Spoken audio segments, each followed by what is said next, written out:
Hello বন্ধুরা, আজকে বানিয়েছি পনির দিয়ে মুগ ডাল।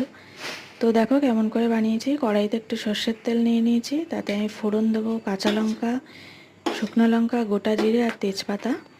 এটা আমি ফোড়ন দেবো এখানে।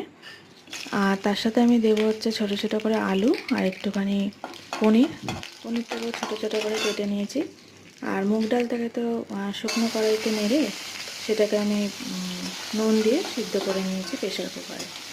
তো দেখো ফোড়নটা দিয়ে এখানে আমি আলুটা ভাজা ভাজা করে নিচ্ছি। এখানে একটু নুন হলুদ দিয়ে দেবো, আর পনিরটাও আমি এখানে দিয়ে দেবো, দিয়ে একসাথেই ভাজা করে নেবো। আর কাজু বাদামটাও দিয়ে দেবো। কিশমিশটা আমি ব্যবহার করিনি, কারণ কিশমিশটা খাবে না, মানে আমার মেয়ে খাবে না বলেছে, সেই জন্য। তো দিলে ভালোই হতো। তো পনিরটাও দিয়ে আমি ভাজা হয়ে গেছে একসাথেই। তো দেখো বন্ধুরা, ভাজা ভাজা করে নিলাম। এবার আমি এখানে ডালটা দিয়ে দেবো। একদম সিম্পল ব্যাপার, কিছুই নেই। একটু নিরামিষ পদ হলে না একটু এদিক ওদিক করে খেলে ভালোই লাগে। সবসময় তো একরকম ডাল হয়, তাই না? আমরা তো নানান রকম সবজি ডালও তো বানাই। তো সেগুলো কিন্তু একটু নানান রকম করলে ভালোই লাগে। তো দেখো ভাজা ভাজা হয়ে গেছে। এবার আমি এখানে ডালটা দিয়ে দেবো। ডাল দিয়ে ভালো করে নাড়াচাড়া করে একটু ফুটিয়ে নিয়ে একটু নুন হলুদটা আমি আগেও দিয়েছি, যদি লাগে তো দেবো। তো একটু মিষ্টি দেবো অবশ্যই।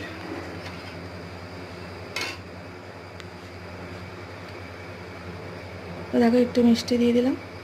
আর এবার একটু ভালো করে ফুটিয়ে নাড়িয়ে নাড়িয়ে চাড়িয়ে নামিয়ে দেবো। এখানে তুমি ফুলকপি দিতে পারো, গাজর দিতে পারো, বিনসও দিতে পারো। তো সব যত কিছু দেবে সবজি ডালটা ভালো লাগে খেতে।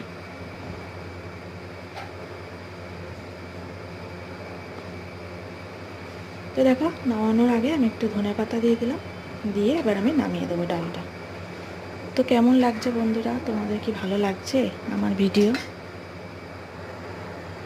তো একটু তো তোমরা লাইক কমেন্ট করতে পারো, একটা শেয়ার করতে পারো বন্ধুরা। তো দেখো আমি নামিয়ে দিলাম। তো পনিরের ডাল আমার রেডি। তো নিরামিষের দিনে এরকম ডালটা একটু অন্যরকম করলে খাওয়াটা কিন্তু খারাপ হবে না। তো দেখো ভালো লাগছে বন্ধুরা।